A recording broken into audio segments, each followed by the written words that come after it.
성경, 신약, 요한복음서. 오늘은 신약의 4대 복음서의 마지막 시간이 되겠습니다. 부활하시다.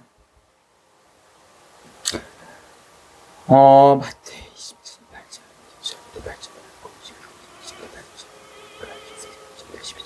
20.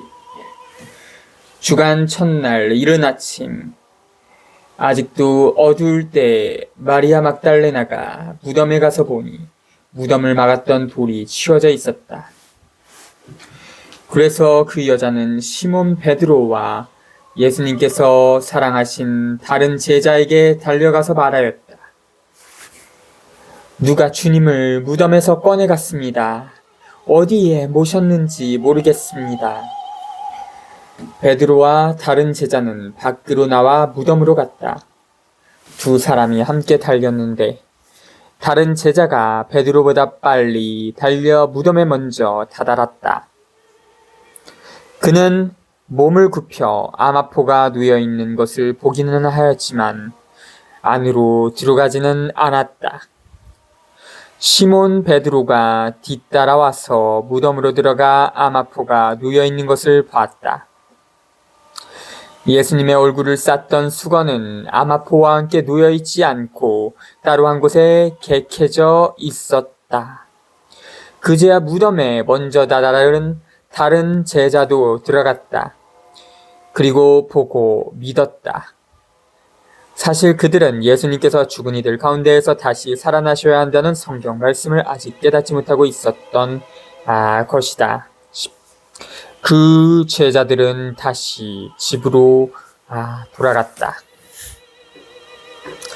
20장 1절부터 10절, 부활에 대한 믿음은 두 가지 면을 가지고 있다. 첫 번째 면은 소극적이다. 즉 예수님께서는 아주 죽고 만 것이 아니라는 것이다. 예수님께서는 기념비나 세워주어야 할 돌아가신 이름 있는 인사가 아니다.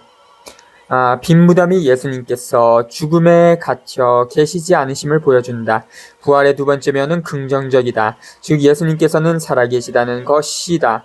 예수님을 사랑하는 제자는 그 사실을 제대로 본다. 마리아 막달레나는 사람들이 예수님의 죽음을 빼돌렸다고 생각한다. 그녀의 행동은 생명과 사랑을 잘못 찾고 있는 공동체의 수고를 상징한다. 예수님께서는 죽은 사람이 묻혀있는 무덤에 계시지 않는다.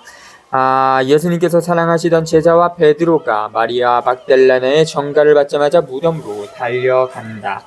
사랑받던 제자는 예수님의 죽음이 도둑 맞은 것이 아님을 눈치챈다. 왜냐하면 도둑을 맞았다면 수건이 잘 객해져 따로 누워있을 리 없기 때문이다. 또 거기에는 수의만 있었기 때문이다. 그러나 시몬 베드로는 아무것도 알아듣지 못한다. 믿음과 사랑이 부족하여 예수님께서 다시 당신이 죽었다가 반드시 살아나시리라고 하신 말씀을 깨닫지 못하고 있었기 때문이다. 주간 첫째 날 아침 놀라운 일이 일어난다. 사랑하는 사람만이 그 사실을 알아차리고 믿을 수 있다. 예수님께서는 더 이상 죽음의 올가미에 묶여 계시지 않는다. 살아계시고 생명을 온전히 누리고 계신다. 부활하여 더 이상 죽지 않으신다. 사실 예수님의 부활을 라자로가 다시 살아난 일과 비교해보면 우리는 라자로가 닫힌 무덤에서 빠져나왔으나 인간 존재가 갖는 생명의 한계를 고스란히 지닌 채 살아났음을 알 수 있다. 그렇지만 예수님께서는 끝없는 생명으로 돌아가신다. 그래서 부활하신 예수님의 생명은 온전한 생명이며 결코 죽어 없어지지 않는 영원한 생명이다.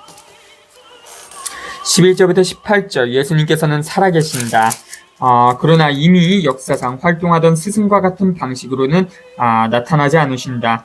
이제 앞으로 예수님께서는 하나님 생명의 신비 속에 현존하여 계시고 당신을 믿는 사람들의 선포를 통하여 현존하고 활동하고 계신다. 새로운 계약, 관계를 맺을 때가 되었다. 즉 하나님께서는 아버지가 되시고 사람들은 하나님의 자녀와 예수님의 형제, 자매가 된다.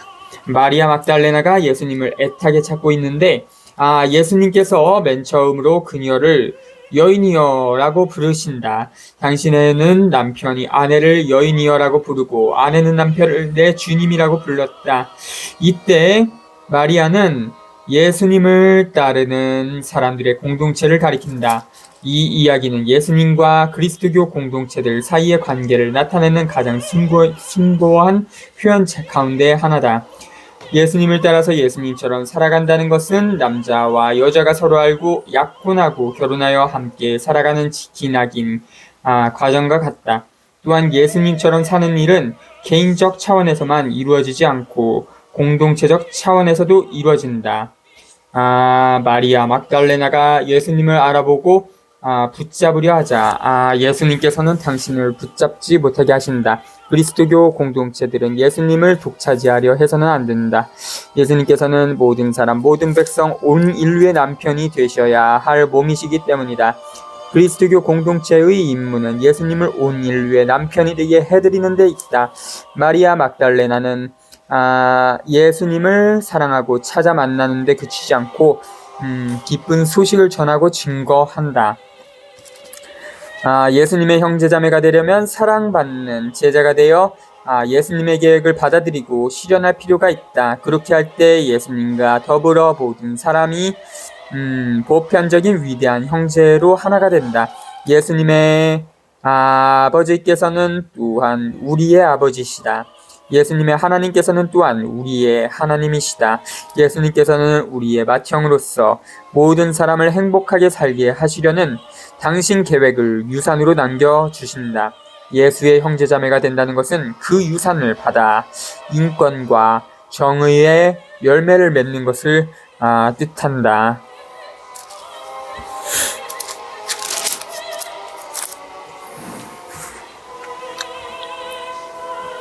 마리아 막달레나에게 나타나시다. 마리아는 무덤 밖에 서서 울고 있었다. 그렇게 울면서 무덤 쪽으로 몸을 굽혀 들여다보니 하얀 옷을 입은 두 천사가 앉아 있었다.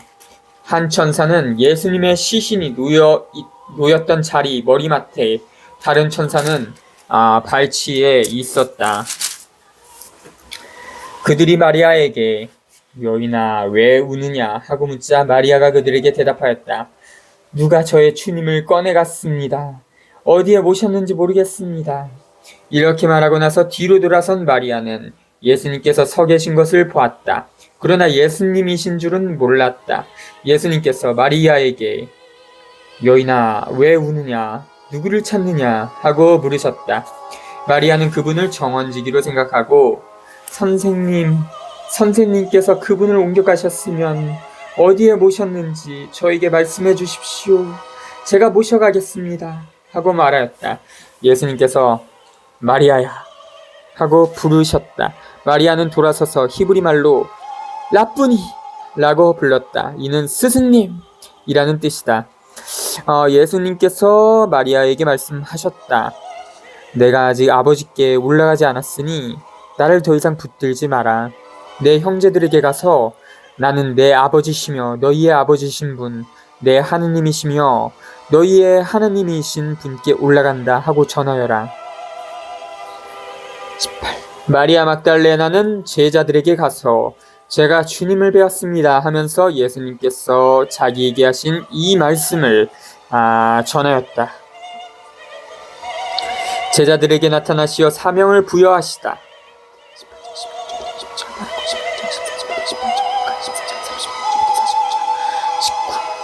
그날 곧 주간 첫날 저녁이 되자 제자들은 유다인들이 두려워 문을 모두 잠가놓고 있었다.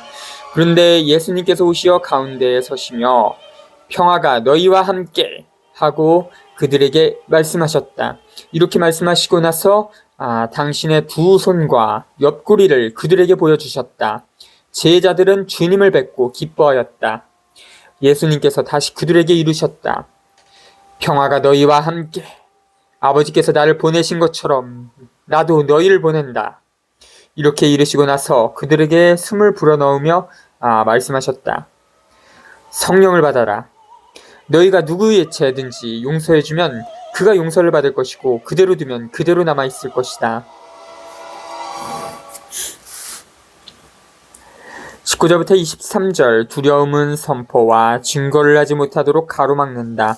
예수님께서는 당신이 죽기까지 보여주신 사랑의 승리와 기쁨을 안겨줌을 증명해 보임으로써 사람들로 하여금 두려움에서 벗어나게 하신다.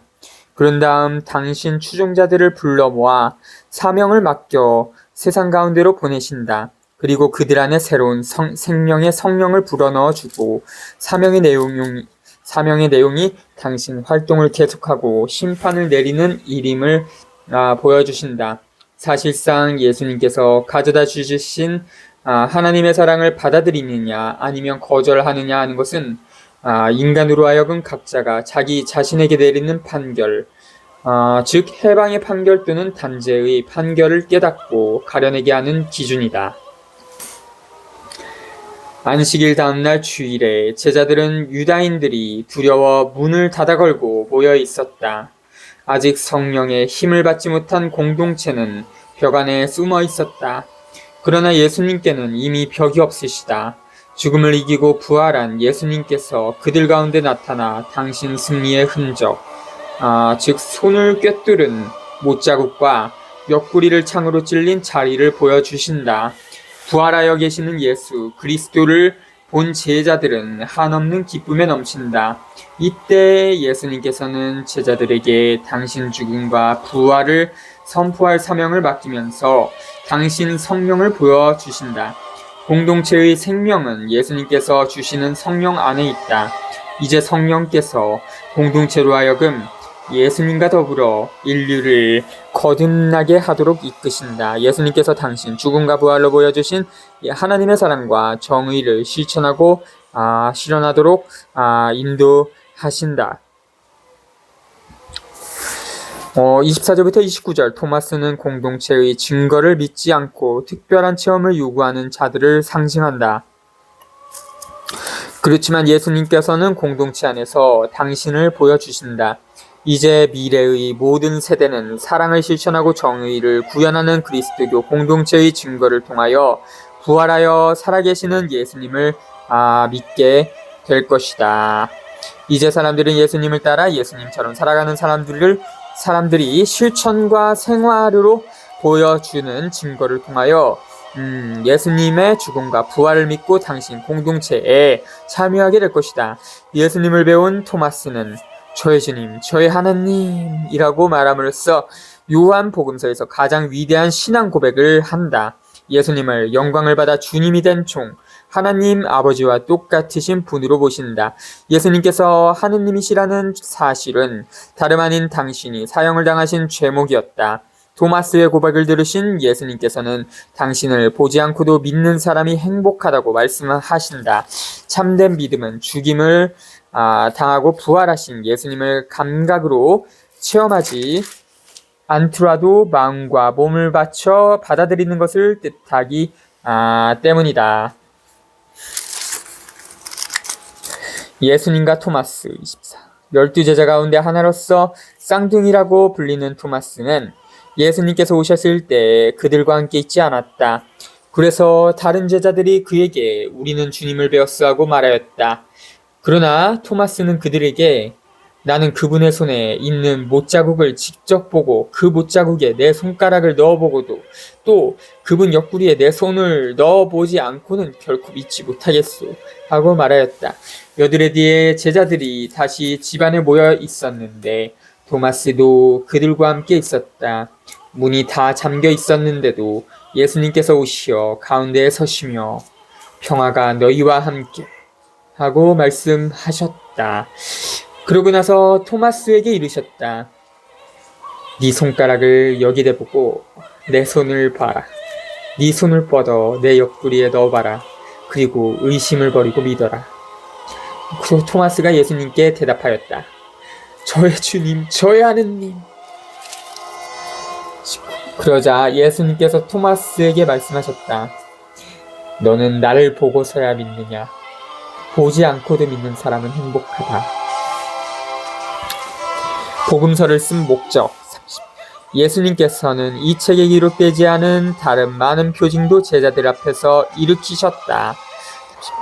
이것들을 기록한 목적은 예수님께서 메시아이시며 하나님의 아드님이심을 여러분이 믿고 또 그렇게 믿어서 그분의 이름으로 생명을 얻게 하려는 것이다. 30절부터 31절 저자는 예수님께서 행하신 많은 기적 가운데 몇 가지만을 담은 자기 복음서의 내용과 목적에 관심을 불러일으키면서 예수님 생애 이야기를 끝맺는다. 그리고 복음서 저자가 여기에서 이 기적 이야기를 하는 목적은 우리 신앙을 일깨워 예수님께서 가져다 주실 생명과 살 길을 체험하도록 하려는 데 있다.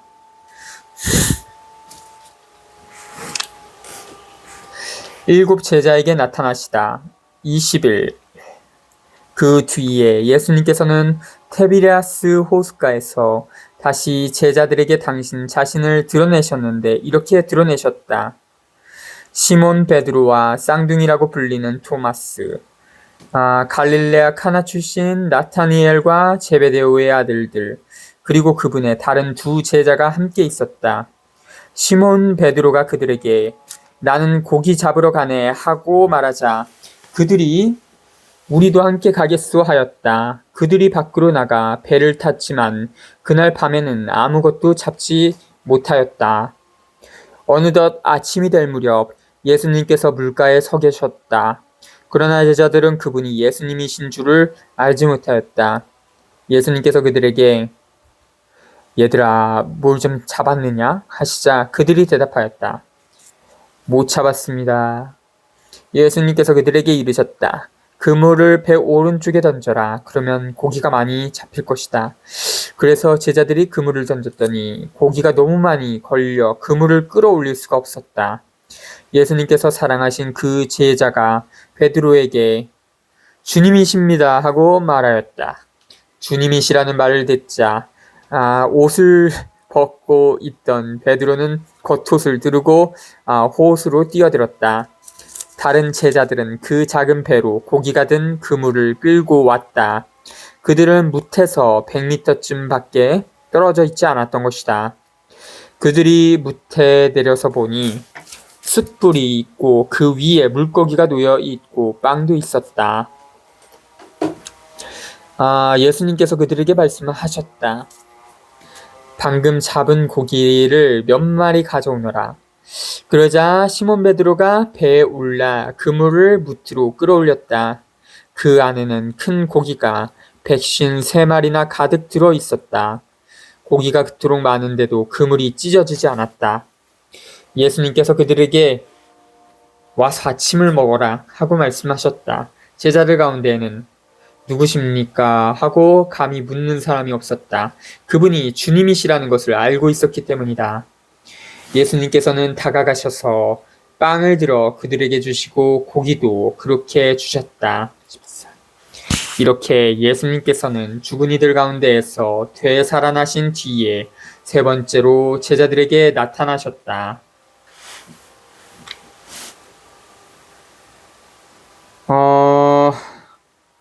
21장 1절부터 14절 예수님의 인격과 사명에 어긋나게 활동하는 그리스도교 공동체는 늘 시험에 들고 열매를 거두지 못한다. 그리고 부활하신 분의 현존을 느껴서 알지 못한 채 구체적인 활동 방법을 모른 채 일을 하게 된다. 그리스도교 공동체는 예수님의 말씀을 따르는 순간 풍성한 열매를 거두게 된다. 선교하라는 파견은 예수님과 친교가 이루어지는 성찬에서 시작하고 끝난다. 예수님께서는 음식을 먹으라고 공동체를 초대하신다. 예수님께서 마련하신 밥상은 모든 사람, 모든 백성과 둘러앉아 음식을 먹어야 할 밥상이다. 이 모습은 온 인류가 예수님과 그리고 하나님과 더불어 나누는 보편적 친교를 보여준다. 예수님의 행위를 보고서 이제는 아무도 더 이상 예수님께 당신은 누구십니까? 라고 물을 필요가 없다. 모두 그분이 주님이심을 알고 있기 때문이다. 요한 복음서에서는 그 질문을 여러 차례 만나게 된다. 그렇지만 여기에서는 더 이상 의심할 여지가 없다. 남아있는 것은 부활하신 예수님을 체험하는 일이기 때문이다. 예수님께서는 언제까지나 섬기는 분으로 계신다.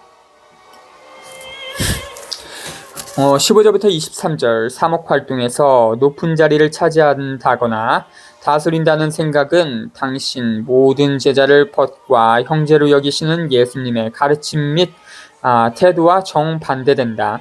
참된 목자는 예수님을 따라 예수님처럼 목숨을 바치기까지 다른 사람들과 공동체를 섬기는 사람이다. 요한복음서의 이 마지막 대목이 기록될 때 사랑받던 제자는 이미 죽었을 것이다. 그래서 모든 예수 추종자의 상징이 된 이 인물의 역할을 다시 해석할 필요가 있었을 것이다. 사랑받던 제자는 예수님을 사랑하는 모든 사람을 가리킨다. 사랑받던 제자의 공동체는 베드로가 대표하는 다른 공동체들을 비판한다. 그 공동체들이 양 때보다도 제밥에 더 관심을 기울인다는 것이다. 다시 말해서 그 공동체의 구성원들이 높은 자리와 권력을 쫓는다는 것이다. 그래서 요한복음서에서는 시몬 베드로가 많은 실수를 저지른다. 그렇지만 베드로는 사랑받던 제자가 늘 행하던 바를 본받음으로써 자기 본 모습을 되찾아 자기 자신을 예수님과 합치시킨다. 사랑은 예수님처럼 살고 행동하기 위하여 끌려가는 것을 뜻함을 보여준다. 당시에 십자가 사용을 받는 사람들은 두 팔을 벌려 십자가 위쪽 나무에 어깨를 대고 노끈으로 묶인 다음 십자가에 못 박혔다. 따라서 사랑한다는 것은 어떤 모양으로든 예수님께서 가신 길과 똑같은 길을 가는 것을 뜻한다. 전승에 따르면 시몬 베드로는 백성을 위하여 목숨을 바치신 예수님을 따라서 십자가에 못 박혀 죽었다.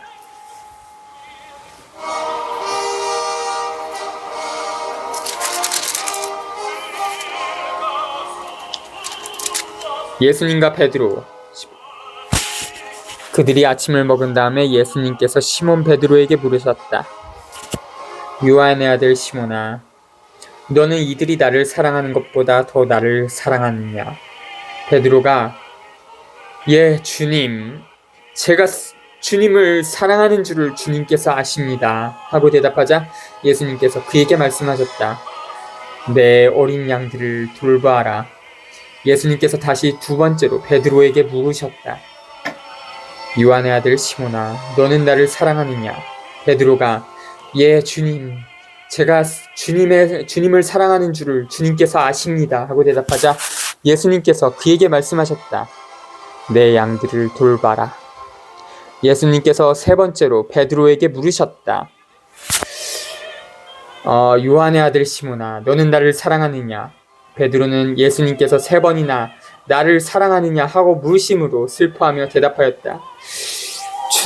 주님께서는 모든 것을 아십니다. 제가 주님을 사랑하는 줄을 주님께서는 알고 계십니다. 그러자 예수님께서 베드로에게 말씀하셨다. 내 양들을 돌봐라. 내가 진실로 너에게 말한다. 네가 젊었을 때에는 스스로 허리띠를 메고 원하는 곳으로 다녔다.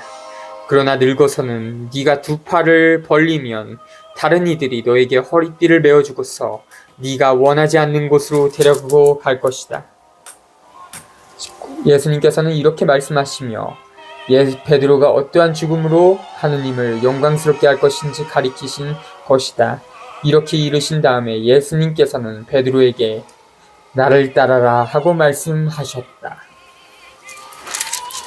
그러니까 이번 대목에서 예수님께서 베드로에게 베드로야 너는 나를 사랑하느냐 이렇게 세 번 물으셨잖아요. 그리고 베드로가 그 사랑을 고백하고 이거는 순환 당시에 베드로가 예수님을 달기 울기 전에 세 번 부인하잖아요. 그것에 대한 그 보상이나 아니면 보상 하여튼 그런 것 같습니다. 보상?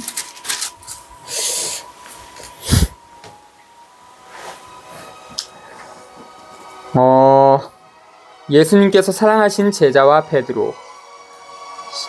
베드로가 돌아서서 보니 예수님께서 사랑하시는 제자가 따라오고 있었다. 그 제자는 만찬 때 예수님 가슴에 기대어 앉아있다가 주님을 팔아넘길 자가 누구입니까? 하고 물었던 사람이다. 그 제자를 본 베드로가 예수님께 주님, 이 사람은 어떻게 되겠습니까? 하고 물었다. 예수님께서는 내가 올 때까지 그가 살아있기를 내가 바란다 할지라도 그것이 너와 무슨 상관이 있느냐? 너는 나를 따라라 하고 말씀하셨다. 14. 그래서 형제들 사이에 이 제자가 죽지 않으리라는 말이 퍼져나갔다. 그러나 예수님께서는 그가 죽지 않으리라고 말씀하신 것이 아니라 내가 올 때까지 그가 살아있기를 내가 바란다 할지라도 그것이 너와 무슨 상관이 있느냐 하고 말씀하신 것이다. 24절부터 25절 복음서의 두 번째 결론은 증거라는 주제를 새삼 강조한다. 복음은 교리의 가르침이 아니고 모든 사람이 거기에 맞추어야 하는 진리 체계나 법률 형식의 나열이 아니다.